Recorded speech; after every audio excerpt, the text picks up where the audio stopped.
untuk mendapatkan bini gue tuh harus masuk ke pengajian dia. Orang yang melakukan sedekah nggak ada yang miskin tuh. Kita punya kebiasaan sholat berjamaah ya. Yes. Bahkan sampai sekarang, misalnya kita sibuk sampai jam berapa, ayah Tanyain. tuh sering nungguin buat sholat berjamaah taraweh di rumah.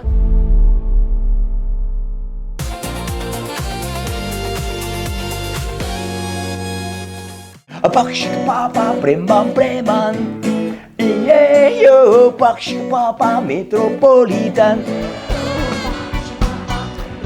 Cuk, lebih keras lagi lo, cuk.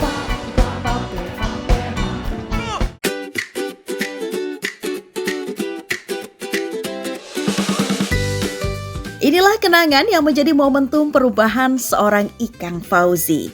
Ia dikenal garang di atas panggung, suara seraknya menggetarkan, gaya rocknya kuat, maskulin, penuh energi. Melejit di era 1980-an, namanya melambung lewat lagu Preman, soundtrack generasi muda yang penuh semangat pada masanya. Pejuang langit, kesolehan yang dipupuk bersama sang istri dan ditularkan kepada anak-anaknya kini berbuah manis. Ikang merasakan keberkahan yang luar biasa.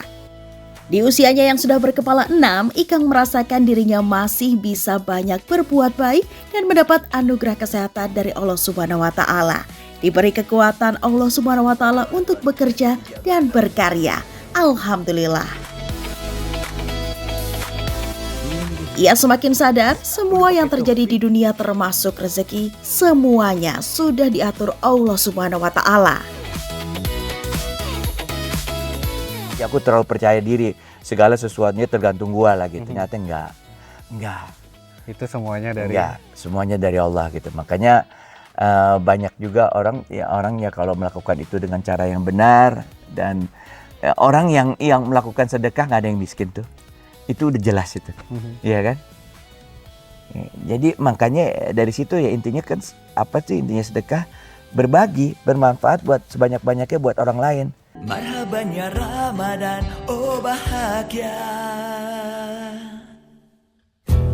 Wahai saudaraku, selamat berpuasa. Pejuang langit bagi Ikang Fauzi, usaha yang masih dijalaninya bukan hanya tentang keuntungan, tapi juga tentang kebermanfaatan. Ada niat untuk berbagi, untuk bersedekah, dan menghadirkan nilai kebaikan bagi orang lain. Masya Allah. Tontonan yang menyenangkan, membahagiakan sekaligus Amin. tuntunan mengarahkan pada kebaikan. Amin. Makasih benar perhatiannya Pak Anies sih luar biasa ini akan jadi manfaat banget. Di usianya yang tak lagi muda, Ikang Fauzi masih aktif bermain film dan bermusik. Film terbarunya berjudul Titip Bunda di Surgamu dan mengingatkannya dengan sosok almarhumah Marissa Haque. Setiap kali melihat film ini, Ikang sering menangis karena secara tidak langsung ingat dengan sosok istri tercintanya. Meskipun cerita film ini diangkat dari novel dan bukan dari kisah nyata keluarganya, namun Ikang merasa ada ikatan emosi dengan kisah dalam film itu. Thank you Bandung, I love you. Kenangan bersama sang istri memang selalu membayangi hidupnya. Itulah mengapa ia selalu merawat peninggalannya. Salah satunya tanaman hidroponik ini. Setiap hari, Ikang selalu merawatnya karena selain menjaga pola hidup sehat, tanaman ini merupakan pemberian yang sangat berharga dari almarhumah istri tercintanya. Warna-warni itu baru ungu yang keluar ya. Orangnya emang doyan lalapan.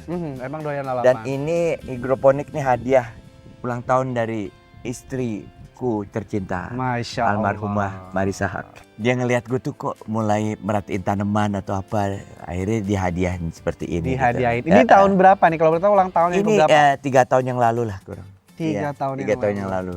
Wow, Masya Allah. Jadi waktu itu semangat bener loh, langsung di ini sendiri. Tapi sekarang dibantu sama orang yang ngurusin.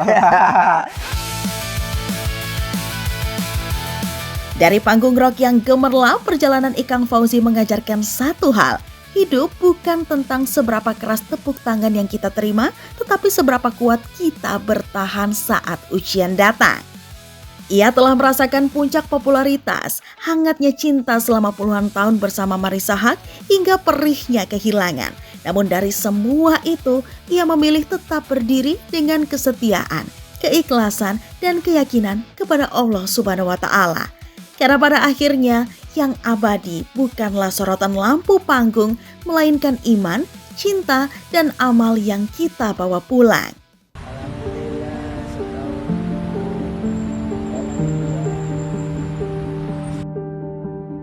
Lalu ujian itu pun datang. Pada Oktober 2024, sang istri tercinta, Marissa Haque, pergi untuk selamanya dan menjadi pukulan terdalam dalam hidupnya. Separuh jiwanya seakan ikut pergi. Rumah yang dulu penuh dengan diskusi, tawa, dan perdebatan kecil, kini mendadak sunyi. Inilah titik terendahnya. Namun disitulah keimanannya diuji. Ikang memilih berserah, memilih menerima takdir Allah dengan hati yang meski hancur tetapi tetap berusaha ikhlas. Ia tidak menenggelamkan diri dalam amarah atau keputusasaan. Ia mendekat kepada Allah, ia memperbanyak doa, ia menjaga amanah keluarga. Aku memang berikhtiar untuk punya istri seperti dia. Iya, Bahkan perjuangannya juga. pernah wawancara terakhir tuh di mana? Aku bilang, hal yang terbaik yang aku dapat adalah istri dan anak-anak. Aku yang terbaik buat aku. Emang Betul. hidup ini gak sempurna, tapi ya Allah aku mendapatkan lebih daripada harapanku gitu. Kesetiaannya kepada Marissa bukan sekedar kenangan. Ia terus menyebut nama istrinya dalam doa, terus menjaga warisan nilai dan perjuangan yang pernah mereka bangun bersama. Kedua anaknya, Isabella Fauzi dan Ciki Fauzi, menjadi penerang dalam hidupnya. Kita punya kebiasaan sholat berjamaah ya. Yes. Bahkan sampai sekarang, misalnya kita sibuk sampai jam berapa, ayah tuh Tanyain. sering nungguin buat sholat berjamaah taraweh di rumah. Iya, apalagi bulan puasa Iya. ya. Dan- Momennya pas banget. Dan sekarang karena Ramadan, jadi mostly subuh kita berjamaah. Nggak Ramadan juga subuh berjamaah. Iya. Ayah nungguin, qobliyah subuh ditungguin sama ayah. Terus ya kayak gitu. Dan habis itu kayak ngaji. Iya. Sebenarnya kita kemotivasi karena ngeliat ayah tuh melakukan itu. Jadi kalau kita nggak ngaji kayak malu ayah aja habis subuh ngaji.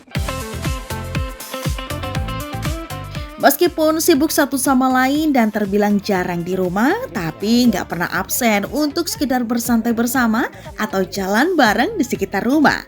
Tidak ada waktu khusus untuk mereka berkumpul bertiga, tetapi dalam sebulan dipastikan ada jalan-jalan meskipun cuma kulineran bareng.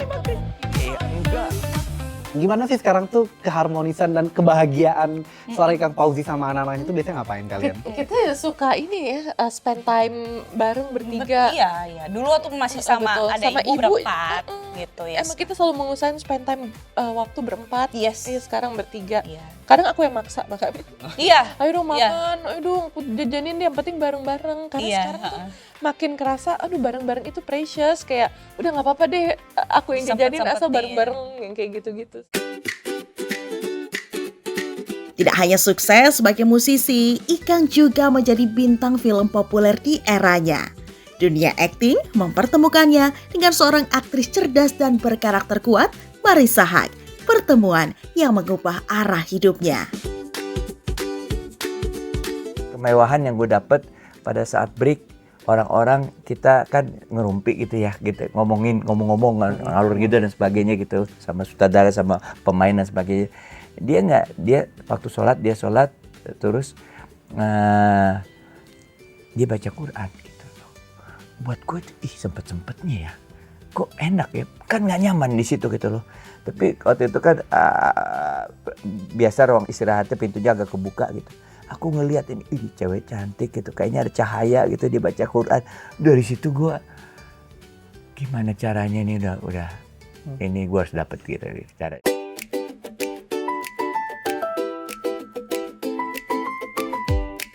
Meski berawal dari lokasi syuting, kedekatan Ikang Fauzi dengan almarhumah Marissa Haque tidak berjalan tergesa. Hubungan itu melewati proses ta'aruf yang panjang dengan perantara sang kakek dan guru ngaji Marissa. Kecintaan Marissa terhadap Al-Quran menjadi alasan utama Ikang jatuh hati. Ia melihat keseimbangan antara kecerdasan, karir, dan kedalaman iman dalam diri perempuan itu. Harmoni dunia dan akhirat yang jarang ia temui. Disitulah Ikang yakin Marissa adalah calon istri yang didambakan. Dia kayak bidadari gitu. Lu lihat kayak spesial aja gitu loh. Udah kayak beda sama perempuan-perempuan lainnya gitu kan. Gue lihat pada saat dia ngaji kayak ada cahaya gitu. Ini kayak bidadari gitu gue lihat. Tuh gue nggak bisa lupa tuh. Peristiwa itu gue nggak bisa lupa gitu loh. Jadi ya dari situlah gue mulai meyakini semuanya itu ada takdir ya. Allah udah merencanakan kita semua. Disadari atau tidak, Ikang telah menentukan pilihannya seperti yang dipesankan Nabi Shallallahu Alaihi Wasallam dalam sabdanya. Wanita dinikahi karena 4 hal, karena hartanya, karena keturunannya, karena kecantikannya, dan karena agamanya. Maka pilihlah yang memiliki agama, baik agamanya. Niscaya engkau akan beruntung.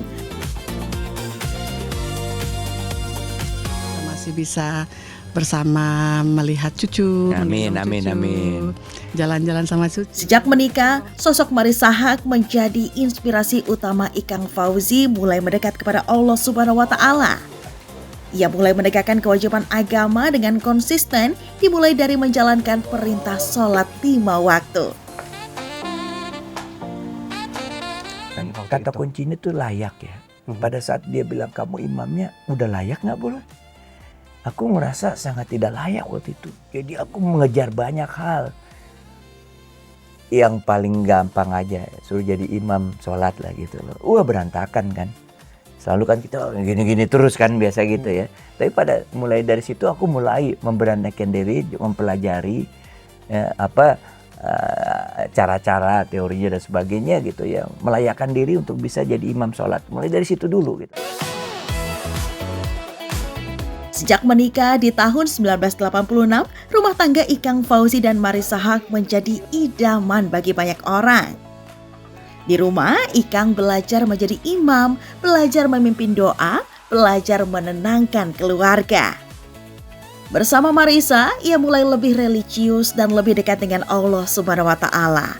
Lebih memahami bahwa popularitas hanyalah sementara, sedangkan keluarga dan iman adalah bekal selamanya. Marissa mendorongnya untuk terus tumbuh, tak hanya sebagai seniman, tetapi sebagai suami dan ayah. Dan Ikang pun menemukan makna baru dalam kehidupannya. Di momen bulan suci Ramadan, Ikang Fauzi gak pernah absen membeli takjil di sekitar rumahnya. Tidak jarang, dia juga berbagi dengan warga sekitar. Berbagi itu indah ya pejuang langit, apalagi di bulan yang suci, pahalanya dilipat gandakan sama Allah Subhanahu wa Ta'ala. Ya, Dani, ya. Kalau Mikang biasanya kalau setiap Ramadan gitu emang sering beli takjil. Iya benar, waktu sama almarhum tuh dia yang milih-milih. Oh gitu. Gue yang bawa aja. Masya Allah, manfaatkan waktu di bulan Ramadan ya pejuang langit. Berbagi bukan tentang nominal, tetapi tentang keikhlasan. Meskipun cuma sedikit, tapi jika hati ikhlas, maka Allah Subhanahu wa Ta'ala akan membalasnya dengan keberkahan. Iya benar.